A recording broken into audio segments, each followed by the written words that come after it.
3।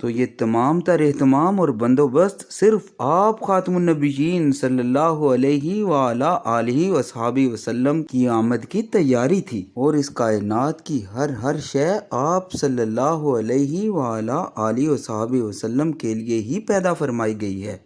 تخلیق کائنات کے پیچھے خدائے مطلق و لم یزال کے تمام مقاصد میں سب سے پہلا مقصد آپ صلی اللہ علیہ وآلہ وسلم کی تخلیق اور بعثت ہی ہے، یعنی آپ ہی باعث تخلیق کائنات ہیں۔ شعر نمبر 4۔ جلتے ہیں جبریل کے پر جس مقام پر، اس کی حقیقتوں کے شناسا تم ہی تو ہو۔ پر جلنا، طاقت نہ رکھنا، بے بس ہو جانا۔ جبریل اللہ تعالیٰ کے مقرب فرشتے کا نام، جن کا کام پیغمبروں پر وحی لانا ہے۔ شناسا، واقف، جاننے والا۔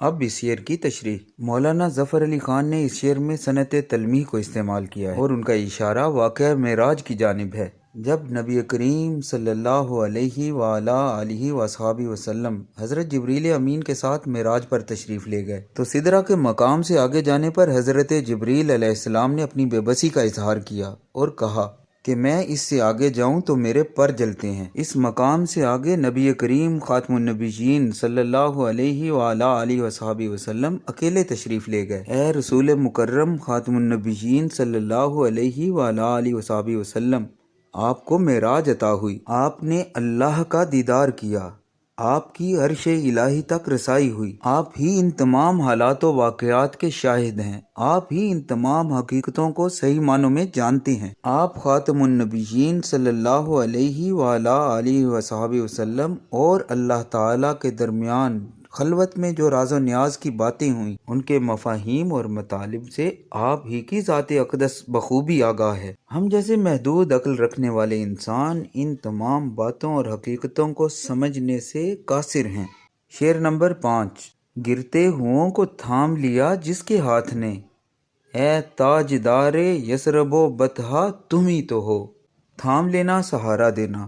یثرب مدینہ منورہ کا پرانا نام، بطحا مکہ معظمہ وادی مکہ، تاجدار بادشاہ۔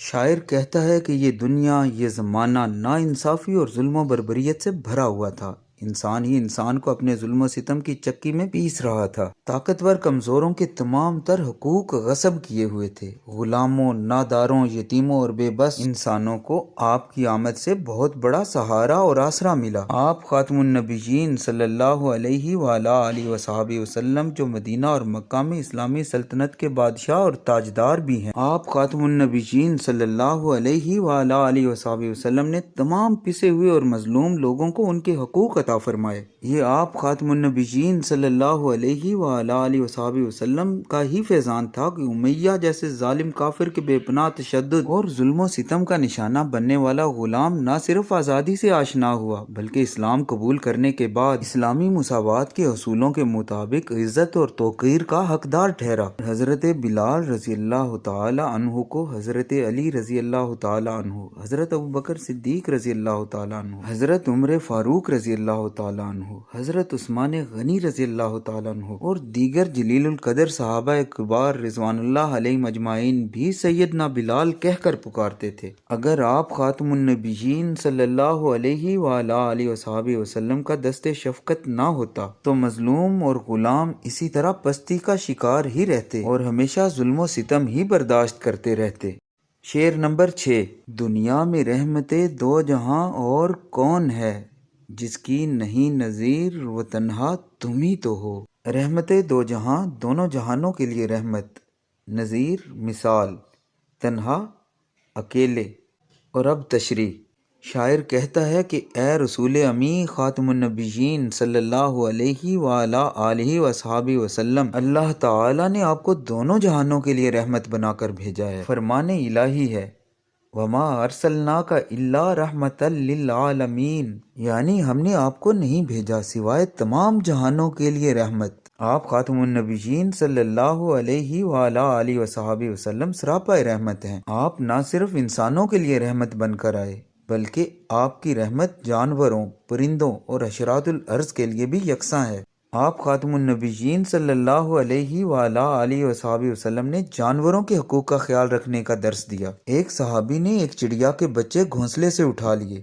آپ صلی اللہ علیہ وآلہ وسلم نے انہیں واپس رکھنے کا حکم دیا۔ ایک صحابی نے چیونٹیوں کے بل کو آگ لگائی تو بھی آپ خاتم النبیین صلی اللہ علیہ وآلہ وسلم جلال میں آ گئے۔ آپ صلی اللہ علیہ وآلہ وسلم کی رحمت وسیع ہے، آپ شفیع المذنبین ہیں۔ آپ کی ہستی کی صفات کی کوئی مثال اور نظیر نہیں ملتی۔ نہ آپ جیسا کوئی آیا نہ آئے گا، بلکہ اللہ تعالیٰ نے تو آپ صلی اللہ علیہ وآلہ وسلم کو مبعوث فرمانے کے بعد نبوت و رسالت کا در ہمیشہ کے لیے بند کر دیا۔ بقول سید نفیس الحسینی، اے رسول امی خاتم المرسلین، تجھ سا کوئی نہیں، تجھ سا کوئی نہیں، ہے عقیدہ اپنا بصدق و یقین، تجھ سا کوئی نہیں، تجھ سا کوئی نہیں۔